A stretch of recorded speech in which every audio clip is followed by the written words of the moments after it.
I grew up in a mid-sized town in the Midwest and was incredibly introverted. My first boyfriend was someone I was deeply smitten with. He had an affinity for red stilettos, so, wanting to please him, I purchased a pair. He adored them, and I often wore them when we went on dates. One weekend, we had plans for a picnic, a common activity for us. But that day, I felt an overwhelming sense of unease. He was older and usually had a strong influence over me, but on this particular Friday, something felt wrong. The more he pressed me to go on our picnic, the more I resisted. My anxiety grew to the point where I got physically sick on my porch during our disagreement. He eventually left in frustration. Next week, I saw something on the news that left me horrified. Someone had seen a red stiletto floating in the river, followed by the discovery of a body. I later learned the devastating truth. My boyfriend had been seeing another girl and, tragically, had taken her life that weekend. Their outings mirrored ours. I couldn't help but think that it could have been me in her place.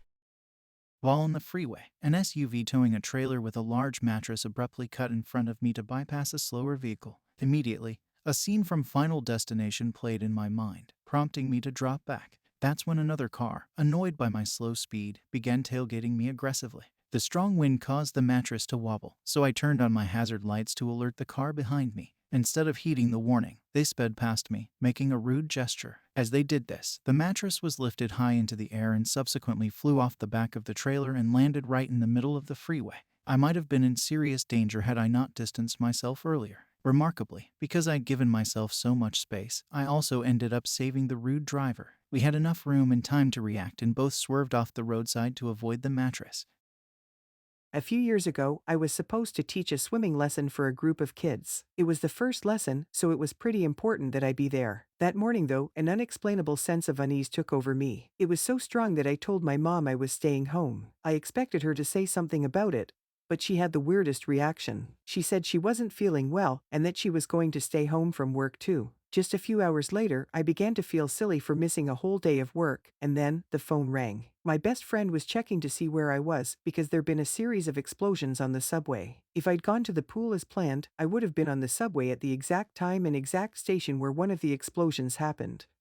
A while back, I had a week after I moved out of my old place before I could move into my new apartment. In the meantime, I decided to stay at my little sister's place. Although my ex and I had split 6 months earlier, we maintained a friendly relationship. One evening, my ex phoned me, upset and scared. She said she had a terrible feeling that something bad was about to happen and wanted me to stay over. So, without hesitation, I drove to her house in the middle of a weeknight to comfort her. After spending the night, I returned to my sister's home, only to make a disturbing discovery. There were patrol cars all up and down her street. Someone had driven by the night before, randomly shooting at houses. Fortunately, my sister's room was at the rear of the house and she was unharmed. But the couch I normally slept on was close to the front door, and there were 3 bullet holes in it, right where I would have been sleeping if my ex hadn't called me. I began to experience severe health symptoms, fainting, seizures, and the like. Consulting a neurologist, I underwent an MRI, which revealed a mass in my brain, but it was dismissed as insignificant. My instincts urged me to seek a second opinion, so I went to see another doctor to get a different perspective on the problem. They referred me to another neurosurgeon who conducted a series of tests and procedures on me. The results were seriously alarming. Not only was it a brain tumor, but it was also rapidly evolving into a much more serious condition. The tumor contained mutation cells typically seen only in cancer, specifically the aggressive type with a low survival prognosis. Trusting my intuition might have saved my life. After spending the day fishing with my dog, I returned home and realized I was missing a bunch of the ingredients I needed to make dinner. At first, I prepared to take the dog with me, but then thought, better let you stay, so you can greet Mom when she's back, and I left him inside. I was on the highway for barely 5 minutes when a man abruptly drove in front of me while I was going at 60 miles per hour. The impact completely wrecked my truck. On top of that, my forehead hit the windshield, my chest forced the steering column into the dashboard, and my knee slammed against the lower part of the dash. It took me months to recover, but throughout it all, one thought kept crossing my mind. If I'd taken the dog that day, he likely would have been thrown out of the truck during the accident. Every day when I come home and he runs to the door, I'm so relieved that he wasn't with me. In third grade, my class went on a late spring field trip to a massive museum on the East Coast. After touring the exhibits, we stepped outside to get our lunches from the bus and sat on the museum's concrete steps to eat. I wasn't particularly hungry and finished way ahead of the others. Given the high student to teacher ratio, there wasn't a lot of supervision. With my classmates still eating, I felt adventurous and wandered off to the side of the museum, which led to a desolate alleyway. After barely a moment's glance, I chose to backtrack. But as I pivoted, I locked eyes with a man in his 30s approaching me. Something about him just felt off and I broke out in a cold sweat. Sensing his intentions, I broke into a run towards my classmates, calling out for my teacher, who was nowhere in sight. The man, seeming to realize that his cover was blown, quickly blended back into the pedestrian traffic on the adjacent path and basically disappeared. My gut tells me that if I had ventured any further into that alley, I might have been the victim of a kidnapping attempt. The man's startled reaction told me that he didn't expect my quick reaction to potential danger. I'm certain that choosing not to walk deeper into that alley saved me from a dark fate. I was coming back from a long trip with a big group. There was some family friends in the first car, my dad in the second, and my mom, my sisters, and myself in the third. At 17 years old, I was still learning to drive, and it was my turn behind the wheel to gain some experience. However, at the last moment, my mom chose to drive. I felt frustrated, but she mentioned an uneasy feeling. As we drove in our mini convoy, nearing the highway, our friend's car suddenly swerved onto the shoulder. Our initial thought was a blown tire. Then, to our shock, my dad's car veered the same way. That's when we spotted it. A semi-truck was in the midst of flipping, headed directly for us. With quick reflexes, my mom shifted the car into reverse and sped backward. The truck turned over once more, sliding on its side in our direction. Even though it meant we might get hit by cars coming up from behind, my mom braked suddenly. It was a maneuver that I never would have been able to do, since I barely had any driving experience. The truck skidded to a halt just 15 feet from us. Thankfully, our friends and my dad were unharmed. They hurried over to assist the truck driver and his wife. Apparently, the trucker had rounded the bend too quickly,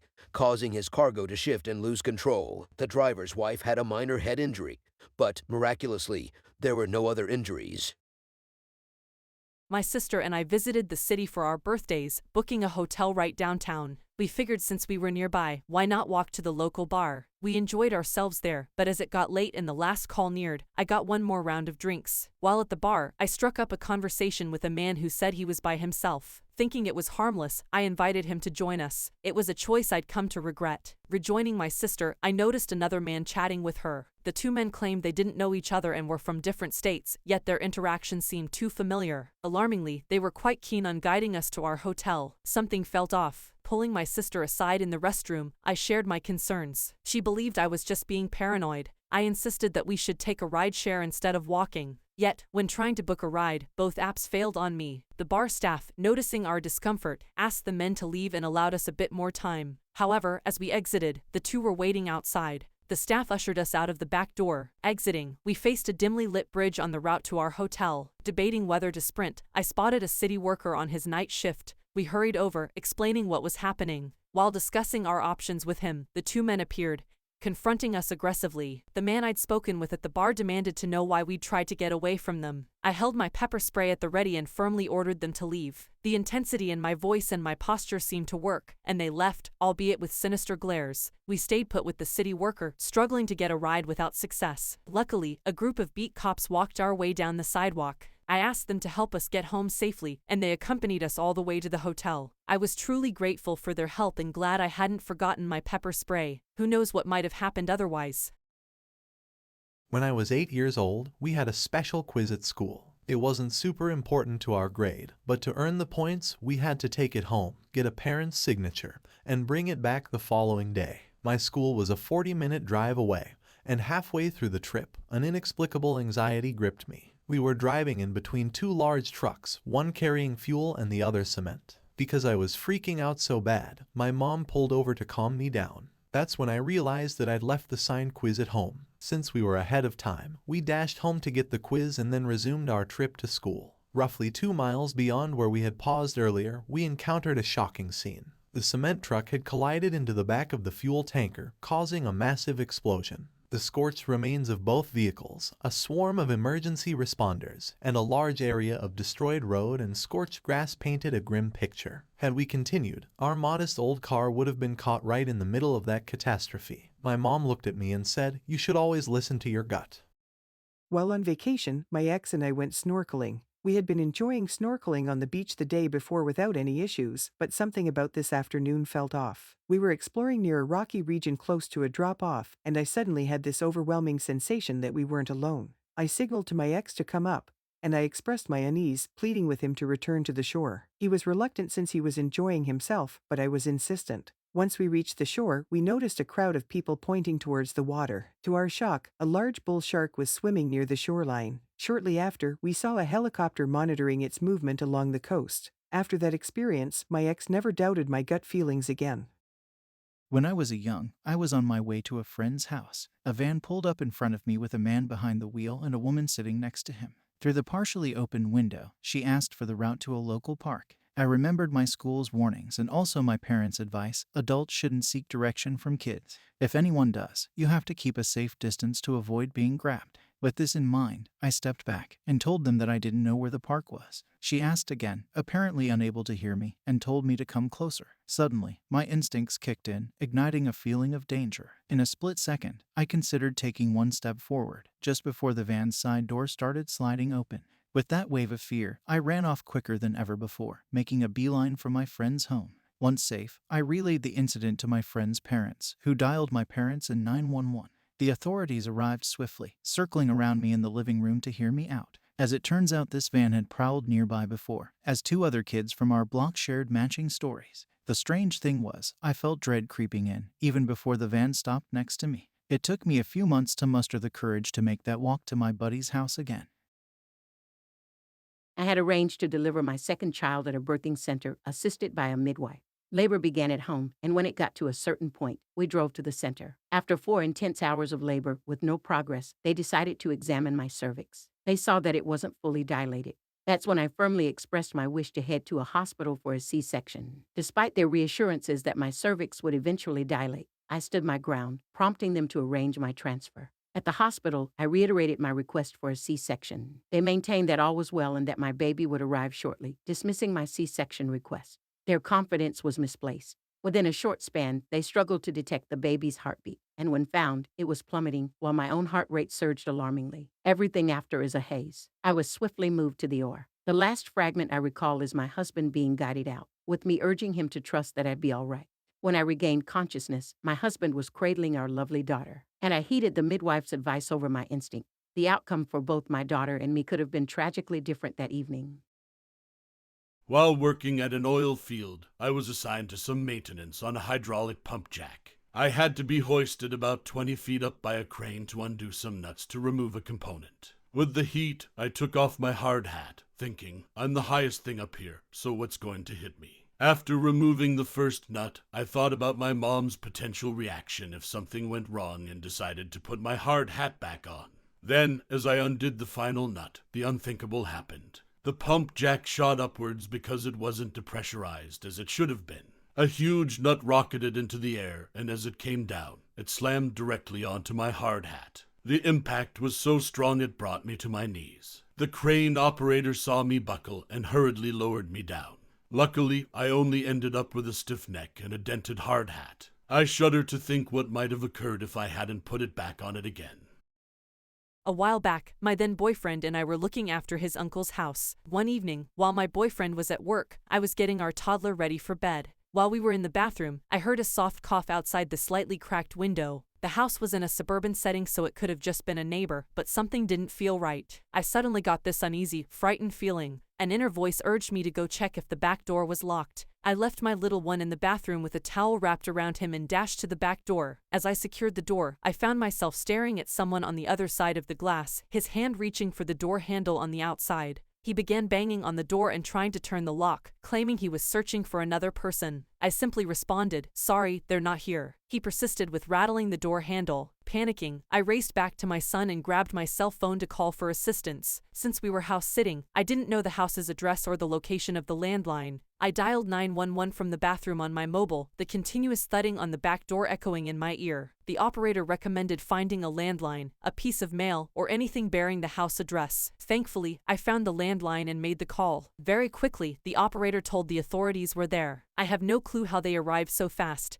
Just as I heard the shattering of the back door glass, the dispatcher calmly instructed me to protect my son's head with a blanket and rush out the front door to safety in a waiting patrol car. I sprinted out. There were half a dozen patrol cars waiting, and I threw myself and my son into the back of a cruiser. Once they apprehended the guy who'd been at the back door, they asked me a chilling question. They wanted to know if the machete they found on the back porch belonged to the homeowners. Had I dismissed that odd-sounding cough outside the bathroom window and not checked the back door, that man could have easily gotten into the house before I even noticed.